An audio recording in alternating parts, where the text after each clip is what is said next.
At the family dinner, I announced my decision to divorce in front of everyone. Ethan scoffed in disbelief. Are you still holding a grudge over me peeling shrimp for Olivia 2 days ago? She's my sister-in-law. What's wrong with me looking out for her a bit more? This had happened in my previous life too. Ever since his older brother Michael was severely injured, Ethan had prioritized caring for his delicate and helpless sister-in-law over me every single time. When I voiced my discontent, he'd moralize at me from his high horse, "Why can't you be more accommodating?" Later during Olivia's birthday celebration, she insisted on skiing despite warnings. When an accident occurred, Ethan protected her descent but left me stranded in the mountains to die in an avalanche. That's when I realized Olivia wasn't just his sister-in-law, she'd always been the one in his heart. When I remained silent, Ethan sneered, "Then don't you dare regret this." He signed the divorce papers with theatrical flourish, utterly convinced this was another tantrum. But this time, I meant every word. "I won't regret it," I stated firmly. The dining room plunged into stunned silence. Ethan's hands trembled around his chopsticks, his gaze burning into me. I maintained perfect composure. Suddenly he slammed his utensils down, scrawled his signature across the documents, and hurled both papers and fountain pen at me. The edge of the contract sliced a thin red line across my left cheek as ink bloomed like black roses on my white dress. No one expected a family gathering to spiral like this. "See you at City Hall tomorrow," Ethan spat. "If you don't show up, I'll have them drag you there. Let's see how tough you really are, Alice." He stormed out without looking back. Olivia half rose to follow. But Mrs. Adams slammed her palm on the table. "Sit down." "But Mother Adams, Ethan needs, even if he needs comfort. It's not your place to provide it." The matriarch's glare could frost glass. Olivia had grown up in the Adams household, her mother serving as housekeeper for 3 decades. Mrs. Adams had funded Olivia's education and treated her like family, until the girl crossed the line. At 18, Olivia had drugged Michael Adams and crawled into his bed. To preserve her reputation, Michael married her but relinquished his inheritance, joining the military. He returned 5 years later with ruined legs, a fallen angel. Mrs. Adams might have forgiven Olivia had she been a devoted wife. Instead, the girl set her sights on Ethan. The matriarch's loathing had simmered for years, finally boiling over tonight. "Your schemes might fool Ethan, but not me," Mrs. Adams said icily. "Even if Alice divorces him, you'll never be more than his brother's widow." Olivia's knuckles whitened around her wine glass. Her venomous stare shifted to me. I simply smiled, realigned my divorce papers, and continued eating. Their twisted game no longer concerned me. After an eternity, Olivia forced a honeyed tone. "Mother Adams, I only care for Ethan as any sister-in-law would. If you'll excuse me." She fled the dining room. When the meal concluded, Mrs. Adams stopped me at the door. "Alice." I paused but didn't turn. I should counsel reconciliation like any mother would. But her voice softened unexpectedly. "I won't stop you this time." Surprised, I faced her. The matriarch's eyes held decades of unspoken regrets. For the first time, I saw understanding rather than judgment in the Adams family's steel-hearted queen. The Adams family is the most prominent clan in Capital City. After Mr. Adams Sr.'s passing, opportunistic relatives circled like vultures. But Mrs. Adams single-handedly consolidated power through ruthless pragmatism and shrewd business acumen. I'd assumed she'd oppose my relationship with Ethan. To my surprise, she not only approved but actively supported it. "What are your plans after divorcing Ethan?" I paused, recalling my initial rebirth resolution to flee back to Harbor City, abandoning everything in Capital City forever. Then realization struck. Why should I? At 18, I'd earned admission to Capital University. Over the past decade, I'd built an empire of connections and influence through relentless effort. Why surrender hard-won achievements for any man? Sever all business ties with Ethan. I declared. Clean break. No residual connections. Our marriage had never been equal, truthfully. I'd married beneath my social status. Our paths first crossed during my business initiation summer after high school, accompanying father to endless galas. At a Hong Kong auction, I noticed the icy-eyed air trailing Mrs. Adams. While others bid feverishly, Ethan sat impassive until his mother spent $30 million acquiring a military dagger from my father. That's when I saw it, the flash of envy in Ethan's eyes as he watched his mother. Later, catching him alone at a garden party, I witnessed the privileged heir's vulnerability. He mutilated peonies while muttering, "Why can't she love me like Michael? I aced the same elite programs. Earned equal praise. Why am I always secondary?" His solitary figure trembled with unshed tears as he raged at the heavens. Why create me if Michael exists? Why birth me only to make me feel surplus? I didn't approach. Simply observed this raw display of inherited anguish. Against father's wishes to attend Harbor University, I chose capital U. Life's fleeting. Father eventually conceded. Chase what you desire. So I pursued Ethan deliberately, methodically inserting myself into his world. We met at 18, married at 22. For 6 years, I gave everything Ethan craved, resources I possessed, opportunities one schemed to obtain. His childhood deprivation became my mission, the boy who'd watched as Michael received personalized gifts while he got hand-me-downs. Only Olivia, his so-called childhood sweetheart, ever gave him undivided attention. Even her expired candies became his treasured relics. This explained why Ethan consistently prioritized Olivia over me, abandoning me during fevers for her sprained ankle, choosing as her +1 at events when I needed him, breaking anniversary plans for her emergencies.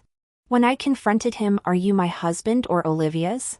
he retorted, "Michael's reclusive after his injury. Shouldn't we show compassion?" His friends echoed the gaslighting. If Ethan wanted Olivia, he wouldn't have let her marry Michael. The cognitive dissonance stung, watching my husband play night to another man's wife while our marriage crumbled. Olivia also put on an affected act to mediate. Ethan and I have always maintained a purely platonic relationship, never crossing any boundaries. You shouldn't overthink this. I'm your sister-in-law and Ethan's, now and always. But does emotional infidelity not count as betrayal? I've suffered through this marriage, drowning in despair, countless times contemplating divorce. Yet I could never bring myself to sever the ties completely. I couldn't let go of Ethan, couldn't abandon that boy who'd always tugged at my heartstrings. 10 years of shared history had carved itself into my bones. Everything changed during Olivia's birthday in my previous life when the avalanche struck. He reached past me to grab Olivia's hand, leaving me trapped in the mountain. He never heard my agonized pleas, my desperate "I can't see anything here," my choked sobs. In that moment, clarity struck. Life's too short for such obsessions. Given this second chance, I refused to repeat past mistakes. The Adams matriarch urged caution, emphasizing that even after divorcing Ethan, business interests must remain separate from personal matters. After 6 years of marriage, our corporate entanglements ran deep, every venture sharing mutual stakes. Extricating myself now would be excruciatingly complex, especially since only Ethan's conglomerate could currently sustain my company's scale. I simply smiled. Everyone seemed to forget Ethan had never been my only option. I'd chosen him solely out of affection. Leaving the Adams estate, I received an anonymous text from Port City. "Heard you're divorcing Ethan?" My eyebrow arched as I stared at the message before deleting it and blocking the number. I immediately called my father, demanding Port City's top attorney, Emily. The next morning at the courthouse, Ethan emerged from a black Volkswagen with Olivia in the passenger seat. She lowered her window, offering a saccharine smile. Alice, don't misunderstand. I had a fever last night, so Ethan just took me to the hospital. I strode past without acknowledgement, her smile crumbling instantly. Ethan scowled. Alice, are you really going to ignore your sister-in-law? When will you outgrow this spoiled princess act? A derisive laugh escaped me. Ethan, I've always wondered if Michael is just wheelchair-bound, not deceased. Do you two enjoy this twisted caretaker charade? Or is this some perverse threesome arrangement? His fist clenched. What the hell are you implying? I only see Olivia as family. Are we really divorcing over me peeling shrimp for her? If you're mentally unwell, I'll schedule. The sharp crack of my palm meeting his cheek silenced him. Shock and confusion flooded his eyes as the red handprint bloomed. Olivia rushed to inspect his face, tears welling up. How could you hit Ethan? Whatever your grievances with me. I coldly watched her performance. Surprisingly, Ethan kept his gaze locked on me, myriad emotions warring beneath the surface. Inside the courthouse, as I poised my pen over the divorce papers, Ethan suddenly gripped my wrist, fingers trembling imperceptibly. Alice, are you certain about this? You know I won't beg you to stay. There's no coming back from this. The 30-day period is non-negotiable. I won't come to revoke it. Ethan spoke each word with deliberate emphasis, as if reminding both me and himself. Once we sign this, there's no turning back for either of us. He's gambling betting that I can't live without him, that this is just a tantrum, that I still love him. But this time, I smiled, carefully penning my signature on the divorce petition with steady strokes. Later, I realized everything began because I came to DC and approached Ethan first. Now we're simply returning to our starting points. When we received the 30-day cooling period receipt, Ethan's piercing gaze turned glacial. Alice, he said, you're the one who can't live without me. Don't come crying to withdraw the application later. He left hand in hand with Olivia without looking back. Our divorce quickly became society gossip. Friends mocked me about the infamous shrimp peeling incident while Olivia perfected her damsel in distress act at cocktail parties. Ethan's circle kept lecturing me, Olivia's like family to Ethan. Why make this ugly? If you want peeled shrimp, we'll make Ethan peel you a mountain. Don't overplay your jealousy. I blocked them all without response. Emily immediately began disentangling my business interests from Ethan's upon arriving in DC. When Ethan demanded a meeting after discovering this, I refused. Yet we inevitably crossed paths at Senator Thompson's gala that evening. Olivia entered clinging to Ethan's arm in a figure-hugging cheapow, her coiffed head drawing speculative stares amidst recent rumors. Her smile sharpened upon seeing me with the senator. Alice. She approached, gaze lingering on my empty champagne flute. Heard you're seeking new partners after splitting from Ethan. Surely not. I arched an eyebrow. Since when do hired help's daughters lecture me? I humored you as Ethan's wife. But did you really think becoming Mrs. Adams through bedroom tricks grants you authority here? Her face paled, tears welling dramatically. As I moved past Ethan toward the staircase, his hand clamped my forearm. Apologize. What if I refuse? Remember, Alice. He hissed. DC's my territory. I decide who thrives here. Apologize to Olivia now. I yanked his tie until our faces nearly touched. Actually, Ethan, I whispered, your family thrives here only because my mother's legacy allows it. The Thompsons withdrew support from the Adams family years ago. Not the other way around. His jaw clenched as I released him. Suddenly, his fingers dug into my chin. Don't overestimate yourself, he growled. Olivia might not know about your company's troubles. But I do. The crystal chandeliers cast fractured light across our frozen tableau, The unspoken truth hanging between us like sword of Damocles, this battle would leave no survivors. If I'm not mistaken, without new investment coming in this round, the project can't launch and will face hundreds of millions in losses. Let's see how you explain this stubbornness to your company's shareholders. He shook me off in disgust and stormed away, even forgetting Olivia, who stood nearby with her tear-streaked face. Olivia shot me a venomous glare. The social circle had never truly respected her since she drugged Ethan to climb into his bed years ago, though everyone politely pretended otherwise for Ethan's sake. Now that I'd publicly exposed her, she couldn't maintain her facade anymore. You should know I want Ethan, she hissed while passing me, and I always get what I want. I shrugged indifferently. Be my guest. The charity gala concluded smoothly. After finalizing the partnership with our family friend, Emily went to see him off while I headed to the rooftop lounge. A server suddenly handed me a card. Miss Alice, your presence is requested. Frowning at the vaguely familiar handwriting, I asked, who sent this? The gentleman said his surname is Adams. My breath caught. At Elements Club. Ethan sat scowling in a booth, cigarette dangling from his lips. He'd only attended tonight's event because he heard Alice might lower herself to get drunk while negotiating deals. Instead, she'd been her usual self, charming to everyone except him. With 10 days left in their 30-day divorce cooling-off period, Ethan's usual confidence wavered. Alice's slap at the courthouse still stung more than his pride. Looks like Alice might actually go through with the divorce, his friend teased. Ethan scoffed. You don't know Alice like I do. She'd rather die than leave me. This is just another game to make me cave. The friend chuckled, lighting Ethan's fresh cigarette. Would it kill you to apologize? She's a catch, beautiful. From old Hong Kong money. Yet she wasted 10 years on you while you chased Olivia. Who said I wanted Olivia? Ethan snapped. His friend froze mid-laugh. You've been white knighting for her for years.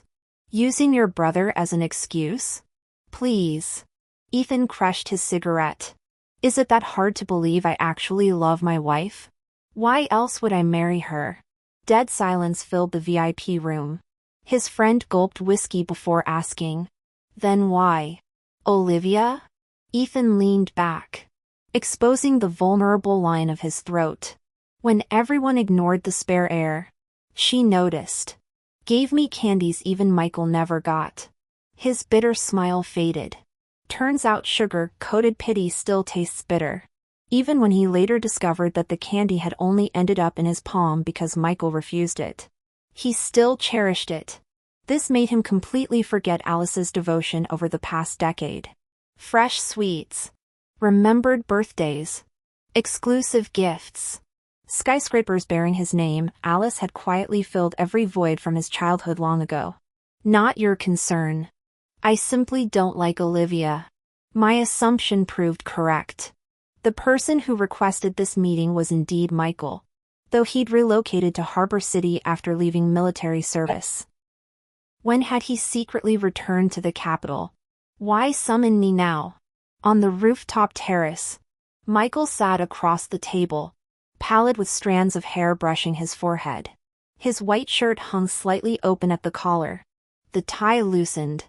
After losing his right leg to amputation and having his left kneecap crushed by debris, his wheelchair had become permanent. I'd only seen him once before, at my wedding to Ethan. Mr. Adams, I greeted. It's been years. His faint smile accompanied a gesture to the empty chair. I sat without pretense. His assistant placed documents before me, prompting my lips to curve upon recognizing the Adams family stock transfer agreement. 15% shares should cover your current liquidity needs during the Ethan separation. Michael observed mildly, watching me over steepled fingers. Enough to bridge the capital gap? I met his gaze. Sufficient. Yes. But what does the legendary Michael want in exchange? Marriage. The rooftop breeze stilled. $3 billion in assets glittered in his next words. The shares in my private holdings become yours upon agreement. His expression remained unreadable. Rumors painted conflicting portraits, ambitious heir regrouping in Harbor City versus broken man withdrawing from society. Either narrative proved more compelling than Ethan's transparent greed. After deliberate silence, I smiled. "Aren't you already married, Michael?" His assistant produced 2 more files. The divorce certificate's maroon cover caught the sunlight. Dated 3 years prior, contemporaneous with his medical discharge. "So you and Olivia dissolved your marriage then? Why maintain secrecy?" "Olivia drubbed me at 18. His voice hardened fractionally. "No consummation occurred. She pleaded for discretion. Hence the 3-year contractual marriage. The non-disclosure clause expired with our divorce." His jaw tightened. I never anticipated her entanglement with Ethan. Harbor City's distance and my isolation delayed this revelation. Alice. My name held unfamiliar softness. "The shares are restitution. The 3 billion? Consider it courtship." I studied him, the sharper angles of his face compared to Ethan's. The quiet authority radiating from his wheelchair. Here sat the true heir apparent. Battle-tested and ruthless. "Michael," I mused, "you do realize this proposal makes you far more dangerous than your brother?" His smile didn't reach his eyes. "I prefer the term, motivated. Back in the day, Ethan constantly pushed himself to the limit because everyone favored Michael over him. He desperately wanted to prove he was more capable and outstanding than Michael. And he succeeded. But seeing Michael again today made him realize some people effortlessly command victory just by existing. Like Olivia. Like Michael. But why did Michael think I needed his help? After a long pause, I asked, "What if I refuse?" Michael looked at me with a faint smile. "Then it simply means my offer isn't substantial enough. No matter, I'll fight to reclaim the Addams family empire." Would Alice reconsider if I offered the entire Addams fortune as my marriage proposal? Last night, I ultimately agreed to marry Michael. He was right if I remained unmoved. It only proved his offer lacked weight. Adding the Addams legacy changed everything. Yet I still couldn't comprehend why Michael wanted this marriage. At noon sharp, Michael appeared in my office. I glanced up from my documents to see his assistant diligently arranging thermal containers on the coffee table. The young man silently exited after setting out multiple dishes, carefully closing the door behind him. I arched an eyebrow. "Mr. Addams, you're quite comfortable making yourself at home, aren't you?" His smile deepened. "I want you to gradually adapt to this dynamic. After all, this will be our daily routine post-wedding." I moistened my lips before abandoning my paperwork to face him directly. "Since we've chosen this partnership, why not lay all cards on the table? There's no need for these domesticated husband antics." Michael wordlessly offered me chopsticks with his elegantly veined hands. When I declined, he chuckled softly. "Alice, do you truly not know what I want?" Our gazes locked as I frowned. "I don't. We're neither old acquaintances nor former lovers. You're willing to stake the Addams empire, you must want something greater. Yet anything I possess, you already have." After prolonged silence, Michael finally answered. "Because I want to experience being Ethan for once." "What?" His laughter held bittersweet notes. "I want to know how it feels to be cherished without reservation. To see if I might share Ethan's fortune, to be loved by you. Held tenderly in your palms." He spoke of his golden youth at 18, adored by all yet manipulated by everyone. Even his mother's affection proved conditional, molding him into nothing but heir apparent. Every step required perfection. Every thought demanded conformity. His sole rebellions? Marrying Olivia and enlisting Alice. Michael's voice roughened. "I need you to love me." My breath caught. Though I knew little about Addams' family affairs, everyone knew Mrs. Addams doted on Michael. Why else would she have paid $300 million for my father's military dagger collection years ago? Before I could respond, Michael cradled my face with near reverent hands. his fingertips chilling against my skin. My involuntary shiver seemed to unleash the tempest in his eyes, all those unspoken complexities between us suddenly crystallizing into clarity. What the hell is this? The door slammed open violently. Ethan stood framed in the doorway, eyes bloodshot and crackling with venom. Documents crumpled in his white-knuckled grip, tendons bulging across his shaking hands. When did you return to the capital? His voice was glacial. At that moment, Michael had already released me. He turned to Ethan with a faint smile. Ethan. It's been. The sentence shattered as Ethan slammed the documents onto the coffee table, seizing Michael's collar with violence. His bloodshot eyes burned. When did you return to the city? Ethan's words came through clenched teeth. Michael. Alice is my wife. Do you have any idea what you're doing? Michael maintained his composed smile, the picture of maturity beside Ethan's unraveling rage. I know exactly what I'm doing. Alice divorced you. She's free now. So I intend to court her. What's? The sickening crunch of fist meeting flesh cut him off. Michael's left cheek swelled instantly, blood trickling from his split lip. Ethan raised his fist again, trembling with unchecked fury. When I stopped him cold. Ethan. Take your theatrics elsewhere. This is my office. His suspended fist shook mid-air as he barked bitter laughter. My theatrics? Are you blind? Alice? He's the one provoking me. You're my lawfully wedded wife. What right does he have to touch you? To covet you? Should I just hand over everything Michael wants? You swore you'd only love me forever. That you'd give me anything. Now you'd discard me for him? The raw anguish beneath his roar hung thick in the air. I calmly retrieved the mangled investment contract from the floor, not bothering to review the torn pages before dropping it in the trash. You're mistaken. You chose someone else first. The divorce would have happened with or without Michael. Ethan froze. Security escorted Ethan from the building, now slumped in his car. His knuckles whitened on the steering wheel, a lost creature in a blizzard, adrift without compass or shelter. How had things with Alice unraveled so completely in mere days? Last night at Elements, his drinking buddy warned, swallow your pride before you lose her for good. 9 days remained to withdraw the divorce filing. The words haunted him through sleepless hours. He'd typed endless drafts, let's not divorce. I'm sorry. Always deleting them. Letter by letter. His pride was a millstone. So what if he'd peeled shrimp for Olivia and momentarily ignored Alice? Since when had she become so petty? Giving in now would set dangerous precedent. By dawn, he devised compromise, having legal draft an investment partnership. Not begging, but offering olive branch. He'd rushed to Alice's office, only to witness Michael's confession. Their intimacy shattered his last restraint. Nothing in this world truly belonged to him except Alice. Now even she slipped through his fingers. Memories flooded him, years of catering to Olivia's needs while taking Alice for granted.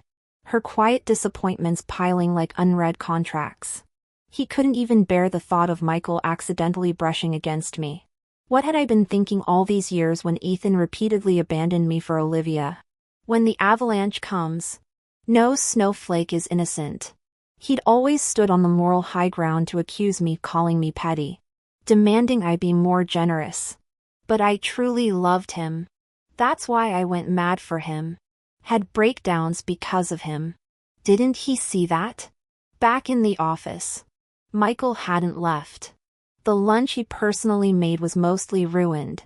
But I still picked up the bowl, using chopsticks to salvage the untouched portions. After a prolonged silence, Michael finally spoke. It's not about Olivia. This isn't revenge. I glanced at him but remained silent, continuing to eat. Alice, could you believe me this time? His voice was feather soft. The left cheek remained slightly swollen. Blood wiped from his lip though the bruise lingered. Pathetic. The day after I filed for divorce from Ethan, that text from Hong Kong in my phone. I paused. Was that you? Michael pressed his lips together, not denying it. Suddenly I laughed, setting down my utensils. Michael, how does it feel stealing your brother's wife? No shame? No. I snorted, returning to my desk. Passing him, my gaze dropped to his legs. Michael, do you want to walk again?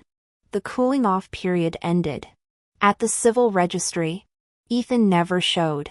He thought avoiding this would stop the divorce. How wrong.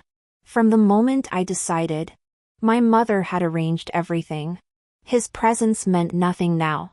When the divorce papers finally landed in my hands, the boulder crushing my chest dissolved. 2 lifetimes worth of 20 years affection finally concluded. Unexpectedly, Ethan appeared outside my office that afternoon. His car screeched to a halt as I exited. I stepped back instinctively as he stumbled from the driver's seat. 5 days' absence left him haggard, stubble jaw, dark circled eyes, wrinkled shirt. His frat brothers had come pleading, "Ethan loves you. Just needs time. You've endured 10 years. Why explode over small matters now?" The hypocrisy stung. They'd covered his affairs, excused his endless choices favoring Olivia. Now that divorce broke him. Suddenly it's brotherly solidarity. Why should I forgive? Wrongdoers pay. Ethan stood trembling before me, clutching the crimson divorce papers. Alice, I don't want this. His voice cracked. I met his devastated gaze without flinching. When he reached for me, I sidestepped.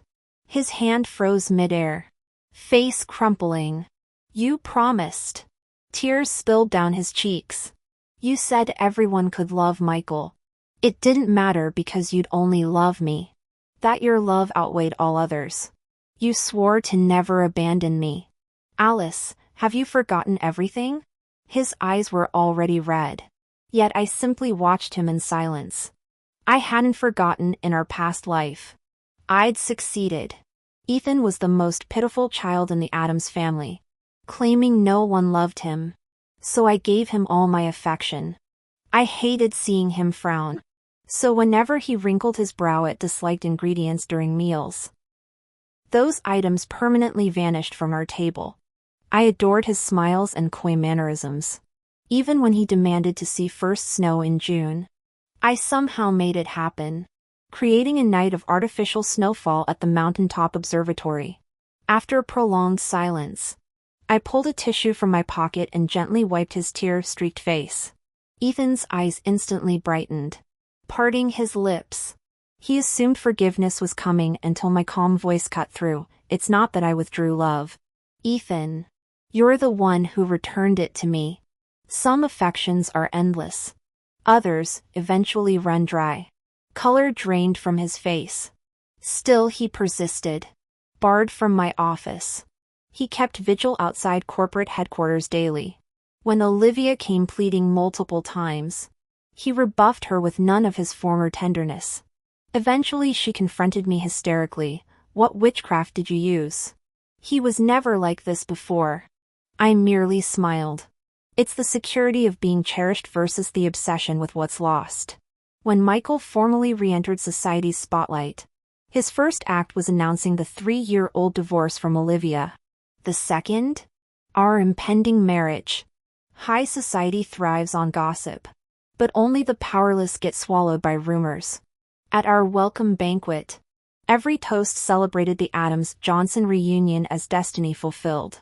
Olivia fled overseas, unable to bear the scrutiny.